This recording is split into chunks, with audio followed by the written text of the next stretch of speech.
Hey,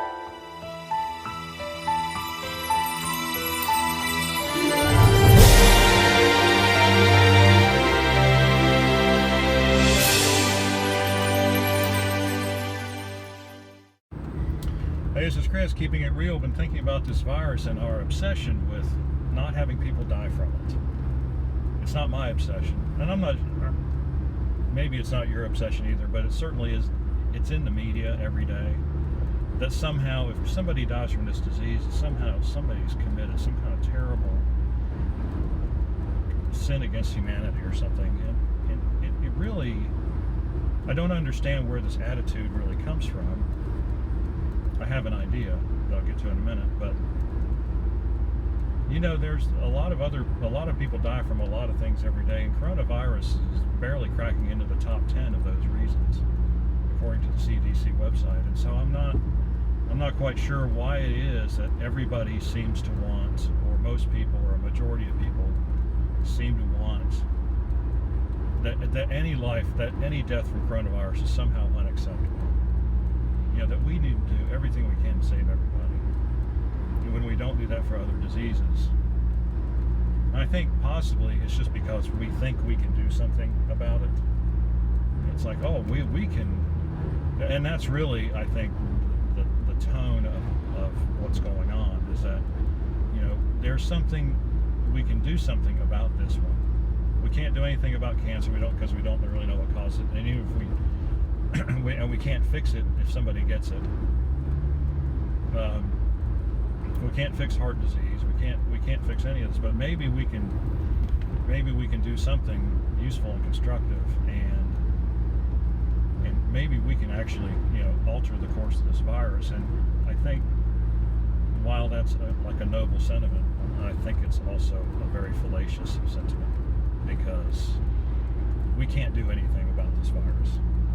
We can't do anything about the disease. If there was something if there was a medicine that we could take that the disease would go away, that would be one thing.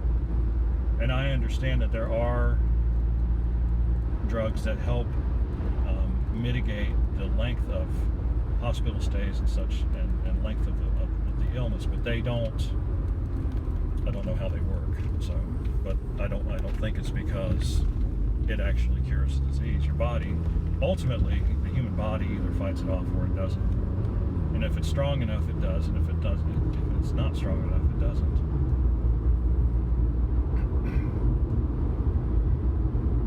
But you know, so I look at the response to this virus and I think, well, okay, so we are going to hyper-focus on saving everyone. The problem is we're doing that at the expense of everything else. Like, there's more to this world than surviving coronavirus. You know, there's more to life than getting locked up in your home, basically, or getting locked up in your congregate living facility, or not being able to go to work and have contact with people. There's more to it than that, and it's this whole idea of being. I think it also ties into this society is becoming so risk averse to everything. Everything we have to protect everybody. We can't. You know, pretty soon we're going to have to wear helmets just to go outside the house so we don't accidentally fall down. You know, crack our heads open or something. You know, so, but it's just like, you know, we're trying to make nature into something that it's not. And nature doesn't fool around. There are certain laws, if you will, if you're a religious person. God instituted a certain way of doing things. If you're not a religious person and you just believe in survival of the fittest and natural selection, then you still have to come to the same basic conclusion that there are rules, and those rules cannot be broken. Not in any meaningful way. I mean, we're slowing down the virus a little bit. That's hardly anything to get excited about, really. And we think there's going to be a vaccine, but if it takes another 9 months to get the vaccine, how many more people are going to be out of work?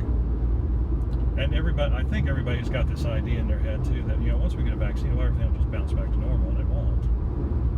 It just won't, because you don't go into an economic depression and just flip the switch and everything's okay. Remember the last one we had, it took a world war to get us out of it. The spending from that war got us out of the Depression.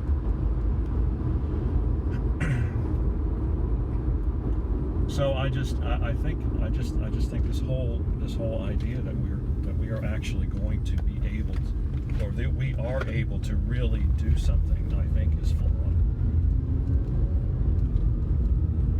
Could be wrong. I don't think so. I think I've been alive a little too long. Been coming up on my 58th birthday. I think I've learned at least a couple of things or two. What do you think? This is just a platform for discussion. I'm not being dogmatic about these. They're just my observations and thought process as I think about this virus. It's really, well, the virus has been good in a way because, a thinking person will evaluate what's happening based on what data they have available to them, right? That's always a good thing. That's how progress is made. But anyway, got questions or comments, leave them in the section below. Like and subscribe. We really do appreciate when you do. We're trying to reach those 1,000 subscribers so we can start getting paid for these videos, right? No, we're not. We don't care. Besides, it'll take at the rate we're gaining subscribers, it'll take 5 years to get there anyway, and then there'll just be a new set of rules. All right. Have a good one. Be safe out there.